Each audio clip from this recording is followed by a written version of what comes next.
What's the most embarrassing thing that's ever happened to you guys while doing the deed? All right, you ready?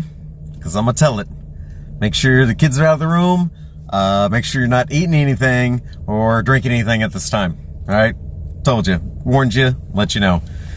So, the most embarrassing thing to me, I don't know if it's so much as embarrassing as gross, but me and this, I used to be a trainer at Chili's way back in the day, and I took one of my trainees home, and we're doing the thing, and I'm on top, and I go down and give her a little howdy do, and I thought this tastes kind of weird, you know.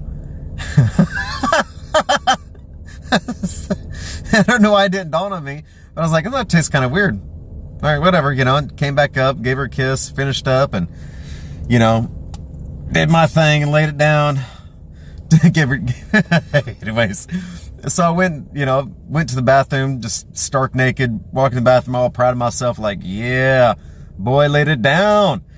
And I get in there and I flip on the light's kind of bright, so I'm like, adjust, and then I see my face. All right here, red. All of it. Between my teeth, everything. My crotch looked like a freaking murder scene. It was so oh. Okay. Woo, almost lost it. Woo. Okay, yeah, almost lost flashback. But it was so bad. But I'm just, I just walked in all proud of myself, like, yeah, Brandon done did the thing. And just bam. So bad. But what's worse is I don't know if she knew or if it was like one of those times, you know what I mean? Like during the deed, girls, get their period. But she let me kiss her. But you know what? What's crazier is that, I don't know, 10, 15 years later, when I worked at the sheriff's department as a corrections officer, she was one of the inmates, one of the female inmates, and she looked ragged, boy. Oh my gosh. I was like, oh, don't see me. But yeah, so that's my embarrassing story. Hopefully you weren't eating at the time, because I warned you.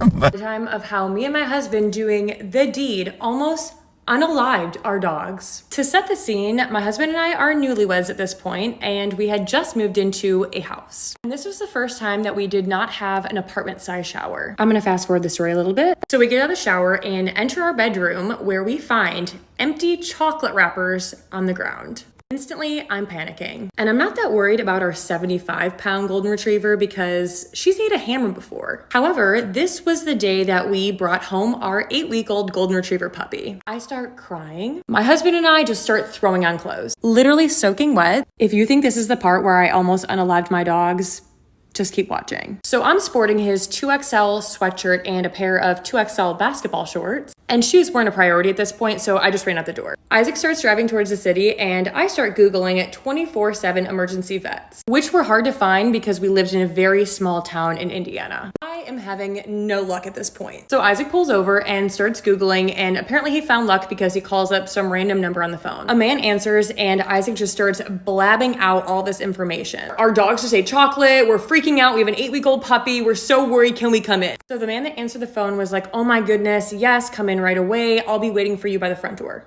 We pull up to this place and something just did not feel right. I jump out of the car barefoot and have an 8-week-old puppy in my hands. And Frankie did not have a leash because we didn't find that necessary at the time. So she jumps out and runs into the building because the man opens the door. Isaac and I rush in, and upon entering, I feel a sense of relaxation. There are beautiful quotes on the wall, there's spa music playing, and there is a sofa in the middle of the room with pillows. The guy greeted us at the door with a stainless steel cart. My husband, who has no filter, was like, wow, it is really calm in here. Like, this is super relaxing. At this point, our golden retriever is just sniffing around the place. And the man goes, I think you have the wrong place. You're not at a vet. You are at an animal crematorium. I think your dogs are gonna be okay because I've seen animals come in a lot worse condition. He hands us a card and says, "Here, if you ever need me in the future."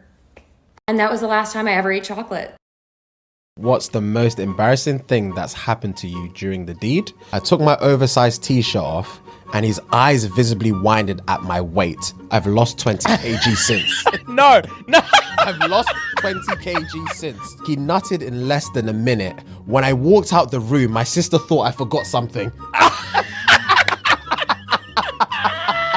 I tried looking down at it whilst he was on top. He said, "Don't you worry, you can't see it anyway because of your belly." Oh no!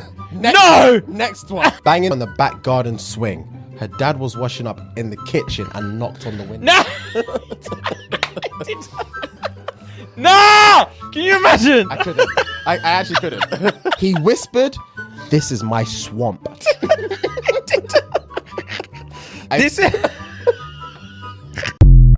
We didn't even make it that far. That's how fast I had to cut that shit off. Let me tell y'all. All right, so like 4 years ago, I was talking to this dude.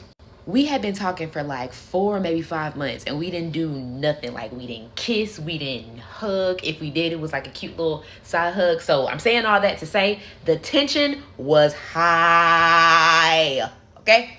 So he come over, we talking, we chilling, and then we get to a point where we about to, So we start kissing. Everything's cool. He starts like kissing my neck. I'm like, okay.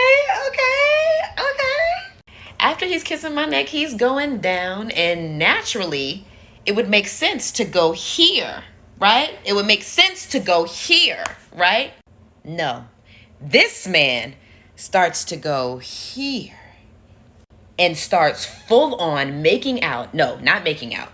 Eating out. Like eating out the inside of my elbow. I kid you fucking not. This man is like here with it. Looking at me, making the faces, doing all the things that you would do elsewhere. And he's like, yeah, you like that, don't you? And the whole time I'm just looking at him like,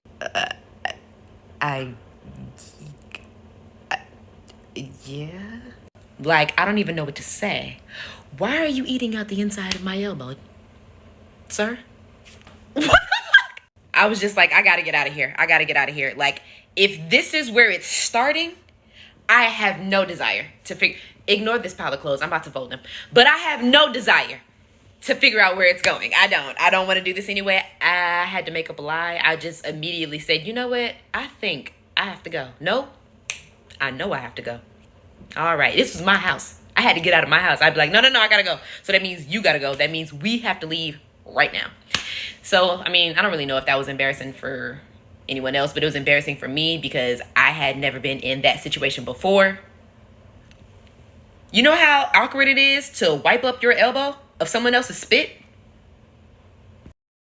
I am happy to tell this story as long as there is no judgment here, all right?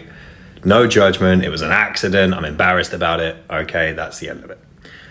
One Christmas, I was staying around my girlfriend's house, but I had to sleep downstairs. It was new to the relationship. Her mum and dad didn't want me sleeping in the same room. I get that, we were young, I get it.